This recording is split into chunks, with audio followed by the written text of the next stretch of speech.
of the surface of the pool. Oh, but there will be, I assume there will be a lot of pressure towards the Vienna basket. We know Vienna, they're a good team, nothing about it, but we also know that Bamberg played for the final the last couple of years. So in every year, Bamberg was one of the favorites here for winning this cup. Maybe this year they're trying to finalize their dream to become Champions Cup winner, because in 12 years they won the German championship. Unfortunately, they never won the Champions Cup. And they always were running against Molde in the end. They always lost. Usually they lost against the winner. Yeah.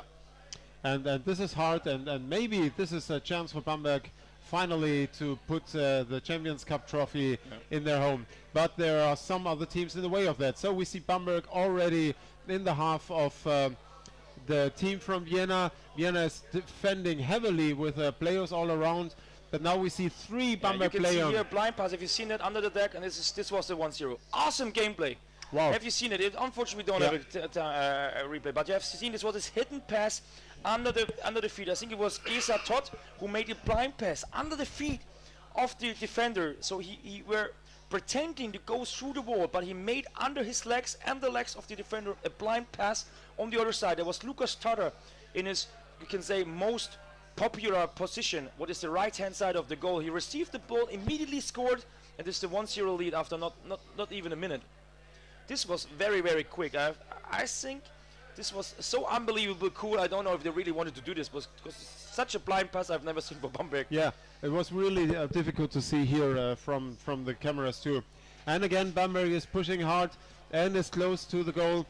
You see here Sebastian Horner with the number 13, you're playing around. Clemens Neumüller tried to steal the basket. Hannes Hoffmann here received the ball now with the number 2. And you see how Bamberg is trying to keep the ball close to the basket, to bring here certain pressure. They are forcing the Vienna team to stay underwater, to attack them. Like here with 3 players, they're attacking here. Niklas Tada. There was a grip to the head. Yeah, he passed the ball through to Hannes Hoffmann. He is giving the ball to Clemens Neumüller on the other side. There's Sebastian Hornung. But they have changed the side now. Still Clemens Neumüller to Hornung, yeah. He going in the goalkeeper changing. Sebastian Hornung still having the ball with the number 13. Here Hannes Hoffmann is supporting him. Bringing the ball out, passing down. And then we are on the closed side now. And Vienna, they're really, really fighting a lot. You see that they're attacking Bamberg with 2 or maybe 3 players. But they're not able. Here Hannes Hoffmann, open side. Pushing against, and it's in. Hannes Hoffmann is scoring here, the 2-0 against Vienna. And so far it was a very, very impressive show of dominance so far. Unbelievable. So they started very, very aggressive in the game. If you remember the first match they had, Bamberg against Firenze, they also tried to score quite early. And this is also what they're trying to do. This Bamberg tries always to get very hard and very quick into the game. And here they made it. Very impressive. We're playing 3 minutes and we have 2 goals. And it's super difficult for Vienna to withstand. So they did a very good job in being in the spot. You could see they were fresh. They been down there. They defended, but nevertheless Bamberg broke through quite easily. Yeah. You see that it looks very, very easy, but you cannot really make a big complaint towards Austria, because they attacked with 3 players. Of course, you need to say when you're attacking a player with 3, you need to get the ball. But Bamberg, they are so really strong in ball handling, and there are still players underwater. This blind pass, which occurred the 1-0. This was amazing. You know, this is maybe sometimes it works, sometimes not. So this was. Even there was a bit luck inside, but this was very, very well done. And the second one even was occurred by a massive attacking, so first, second, third wave, and by the reason to having the ball all the time around close to the basket. So we see here, even when Bamberg is losing the ball, they're immediately attacking. They're with a lot of people. You see Aran Frisman attacking the goalkeeper. Incredible. Very nice. It is. They don't give any space. They don't give any room to the Austrians to build up their own game. As soon as they are losing the ball, they are back attacking, forechecking, and then they put pressure back again on the Austrian basket. And all the Austrians can do, trying to be in the way of them, but they are attacking so fast in so fast frequency.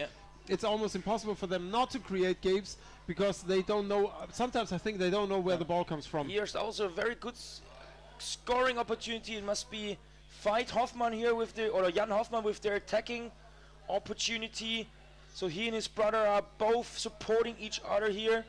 So we have a free throw now in favor for Bamberg. So you see here it's getting rough and rough. Even Bamberg here leading 2-0. They are not stopping. They want to make more goals, but so far Vienna got better in their defense. So they sorted themselves. Now here Clemens Neumüller, but here immediately attacked by number 9. Is it Neuteufel or it was number 9 Weissenböck Boris, who stopped the situation, and there it is, another one. This looks really easy, but you have seen this pressure. Bamberg, they have attacked the goalkeeper and pushed the goalkeeper away, passed the ball through. It was not a mistake, at least by Austria, that you can say, okay, there was no goalkeeper on the basket. Looks like this a looks very stupid. No, it was something forced by Bamberg. This is a situation occurred by Bamberg, and they trained it very intensive. They try to perfection. It must be so frustrating for Austria not even to be able to leave their own half and being stopped so fast by the forechecking of Bamberg. Call from the referee from above. But I've played in 8 years. I've played first league and underwater rugby. I just remember that me and my team, we just scored one single goal in 8 years of my first league history. And this was when Bamberg just came with 6 players at the league round, because it was snowing and people arrived too late. So we had 12 minutes time. It took us 12 minutes to score one single goal against 6 Bamberg players, and with a full squad. It was unbelievable, crazy. So this is a. But we need to finish the story. At the halftime, the players arrived. They could 3 players spring in the water, and we lost, I don't know, 10-1. Unbelievable. But this is a good chance for Austria here to get close to the German basket and to put a little bit pressure on it. It doesn't look like the Bamberg were really under pressure here, but nevertheless the Austrians have been in holding in touch distance to the Bamberg goalie. But here we go back again very fast to the Austrian basket. Das ist very, very typical for Bamberg. Das ist sehr typisch, dass die Spieler in die Gegner hineinschwimmen, sich davon aber nicht nach oben ziehen lassen, versuchen quasi unter den Spieler unten drunter zu kommen, die Ballhand frei zu bekommen, sich nach oben abzustoßen, quasi einen anderen Spieler wegzublocken und dadurch den Weg frei zu machen für die zweite Welle. Das werden wir mit Sicherheit im Laufe des Turniers noch öfter sehen. Auch sehr auffällig bei Bamberg, dass man das Zentrum des Spiels, also hier wirklich das Mittelfeld und die direkte Linie zwischen den beiden Körben sehr, sehr dominiert. Also jede Mannschaft, die versucht, hier irgendwie den Ballbesitz nach vorne zu tragen, scheitert. Das zwingt die Mannschaften oft an die Außen zu gehen, was den Schwimmweg erweitert, was natürlich wieder Bamberg in die Karten spielt, sich in ihrer Verteidigung zu sortieren. Also diese taktische und strategische Aufstellung der Bamberger ist immer wieder wunderschön anzusehen. Hier kann man sich wirklich was fürs Positionsspiel ausgucken.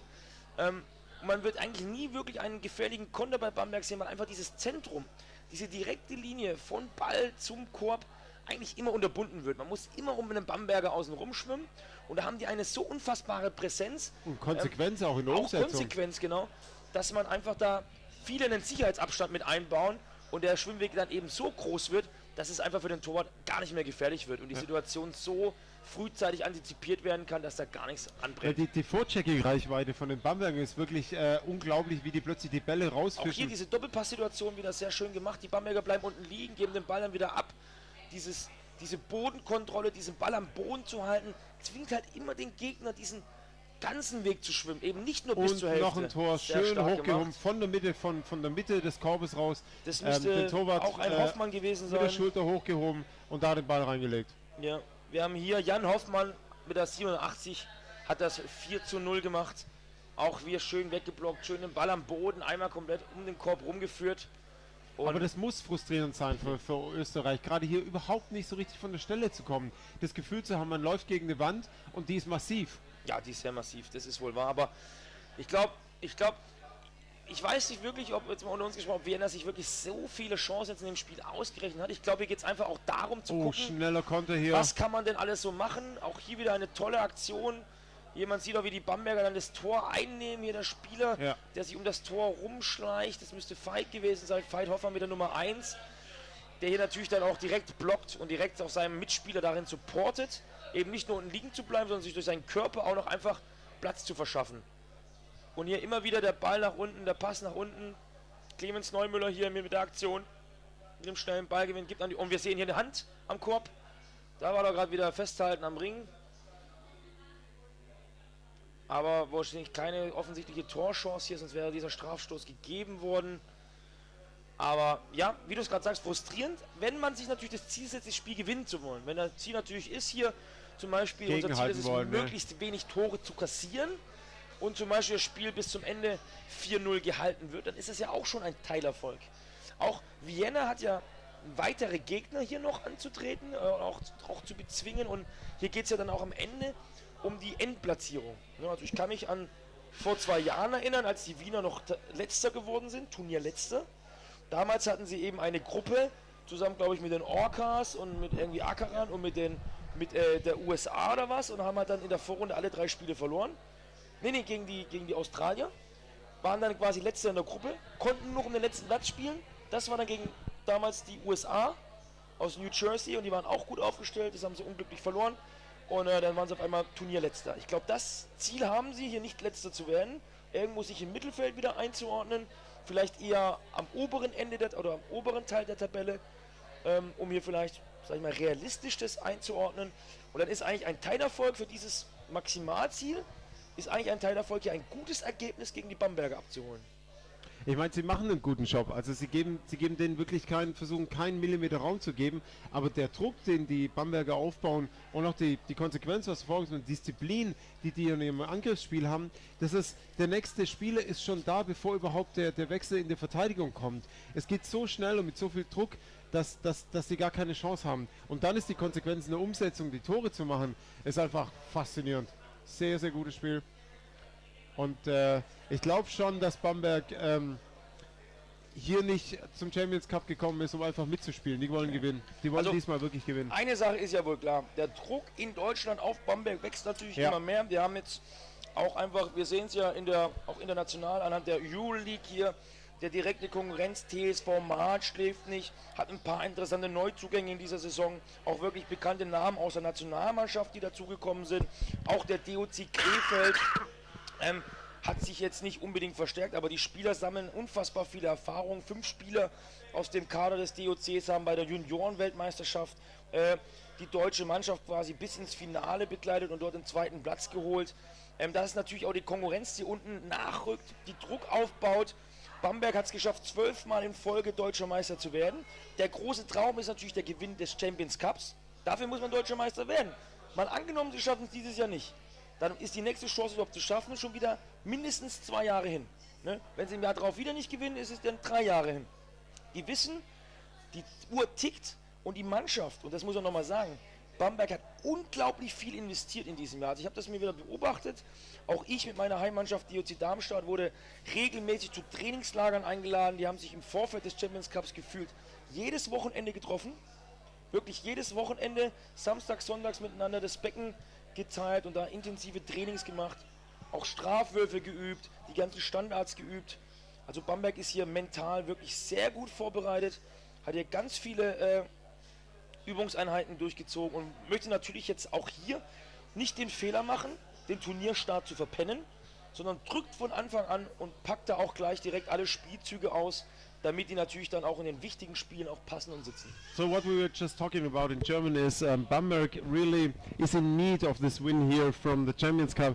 They have been German champion for 12 years, and they're, like Thorsten just said in German, they're under pressure from younger teams, from Malch too, and they're under pressure just from their own history, participating more than 10 years in the Champions Cup, not winning, but still they are the biggest champion Germany ever had in underwater rugby. So this is a kind of connection. Everybody's asking, well, why didn't you yet win the Champions Cup? They are asking themselves probably because they're pretty much frustrated in the last years after the Champions Cup.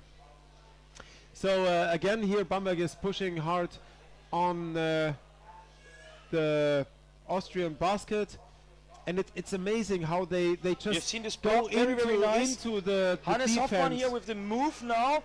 Here the ball comes back. Very nice, well done. So Michael Nozier was putting himself at a 6 o'clock position at the basket. He made it way free for Hannes Hoffmann, who was swimming on the open side. He tried to score, he didn't make it, so he gave the pass directly immediately on the other side of the basket. And this was very nice. Now the underwater referee here points some players. It was a maybe it looks like a holding. Is it a penalty or what is it? No, it's a free throw, I think. Free throw? You sure? No, I think it's a penalty, no? Should be more. No, there's a penalty. It's a penalty shooting now. So there's one player. 1 against 1. Bamberg now has the chance in a 1 against 1 to make here a penalty shooting. And let's see who's going to score. On the defense side, if you see number. Number 4 for Austria. Oh, this very well. He's so lying exactly in the way of the. Oh, this was a good attack. Very nice, wasn't it in? I guess I would have said no. It was not under the ring. Yeah, it was but really it was at the same level. Leveling. Wow. But this was very crazy. So Hannes Treiber from Bamberg could not score against number 4. What is Matthias Wurm? Matthias Wurm defeated the penalty by Hannes Treiber and keeps here the 4-0 so far. So we have now. Game is continuing. 7 minutes left now in the second half, and this is a kind of, what can you say, partial victory. This is something that may motivate Vienna to continue and to progress in this tournament. But that was very close because the ball was in the basket, and from what I have seen, it was not totally under the ring, but it was super close. So, well, they don't need the point. But nevertheless, you throw a penalty. You notice they've prepared a lot in the penalty shooting. I was wondering that's Hannes Treiber, because Hannes Treiber is a goalkeeper and usually not the best attacker. They have Lukas Tada, they have Andy Weisenberger, so they have some other guys. They are quite. I've expected more to do. So if it would be a close match, it would be probably one of those both. Attacking and making it, and now there's Andy Weisenberger supporting from the open side. Yeah, Lukas Tada. So this was a very nice gameplay. Andy Weisenberger attacked directly the goalkeeper, but assisted Lukas Tada, who comes, you can say from the floor level he attacked, and then down from the down level, Lukas Tada came here, received the ball, and pointed. 5-0 now for Bamberg in blue against Vienna in white, and we have roughly 6 minutes left in the second half here. This is game 15 in a Champions Cup 30 here in Berlin, and I'm with Thorsten Stanschus. He is the coach of the German junior U21 team, and I'm Wolf here from the local club Sporttaucher, and we're your commentators here in this game of the Champions Cup. Bamberg again going for the goal from the open side. This also, he tries now to attack, to bring the ball on the other side, but number 18 here from Vienna very well defended. Unfortunately. And here comes Vienna, tries to break free through the forechecking of Bamberg, but it's crazy how one Bamberg like this inception. Interception is crazy. It's just like he was behind the two players. This was a very dangerous situation. If the ball would have come through, it would be a very good chance for Vienna, but they caught the ball out. Call from the referee, free throw against Vienna. So there are 4 minutes and 40 seconds left now. It's a 5-0 lead for Bamberg. Here now we see Sebastian Lange stealing the basket. He's a very well experienced goalkeeper, so probably with a lot of brief. If Bamberg is now doing it very quick, this might be a good opportunity. They're putting not too much effort in. So it's now Hannes Treiber. There's the next free throw. And this free throw is against. So the ball was out. And Sebastian now is leaving, of course, the opponent basket. Bring himself in a forechecking position. And now trying to get the ball down. And that's it. No chance now. They're attacking another one. And now an Austrian player first good opportunity now from above, but number 15 is pushing the goalkeeper. He should not do this. This could be also called a foul. So this is unnecessary. And now it's probably what he's doing now. So he points some player. What is he saying? Deck ref, the underwater referee is coming to the surface. Okay, it's in favor for Vienna now. There was a warning, probably a personal warning for a Bamberg player. There's a question from Alejo Aranjo. The white team is from Vienna. Austria, from Vienna. And blue team is Bamberg from Germany. And now there's another one. Hannes Treiber here, playing goalkeeper usually, is now here attacked the player. And yeah, winning the ball, very nice. Hannes Hoffmann here, yeah. And Sebastian Lange leaving the goal, passing. Oh, it seems that Hannes Treiber is playing attacker here. If I see that Clemens Neumüller is playing the goalkeeper. Ball from the referee. Holding without ball, free throw against Austria. It seems that in their structure of planes or in their positioning, they changed a bit in the Bamberg team. I don't know if they have a lack of attackers, but it's quite nice to see. Adam Fussmann here now passing through to Lukas Tada and scored. Very nice, well done. And you see it's always like a same pattern. Like you have one guy attacking from the open side, lifting a bit all the people up, bring the ball down where the second wave, what is usually Lukas Tada is coming, and he just needs a free spot to push the ball against the goalkeeper. And usually when he has the chance to do this, in 90% the ball is in. And the Austrians even did see what happened. There were two players, defenders on the around Lukas Tada, but nevertheless he was. They couldn't stop him. Now it's amazing. And we have 2 minutes left.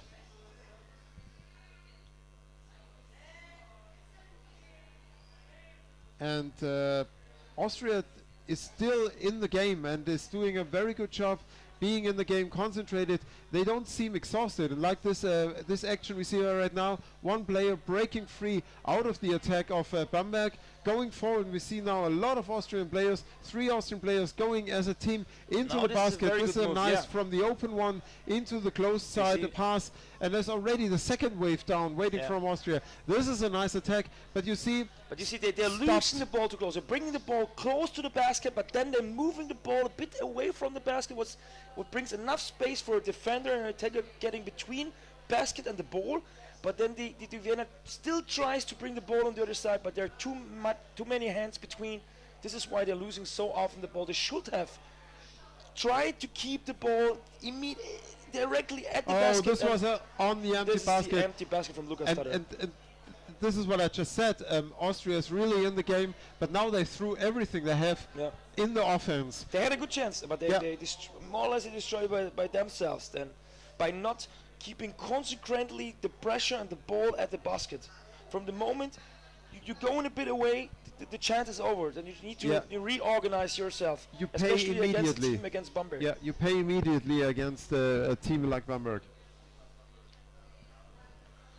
So here we see now a 7-0 lead of Bamberg with certain pattern of goal scoring. So there are always 2 to 3 players involved, except of the empty goal score from Lukas Tada, what was based on very aggressive forechecking from Vienna. But I'm not really sure if it's quite smart now still to try to make a goal, because since Vienna tried to attack the Bamberg goal, they have received a goal after another. And now the game is over. End of this game, and it was a 7-0? 7-0. It was a 4-0 halftime result. There was a penalty, which was not made by Hannes Treiber against Wurm.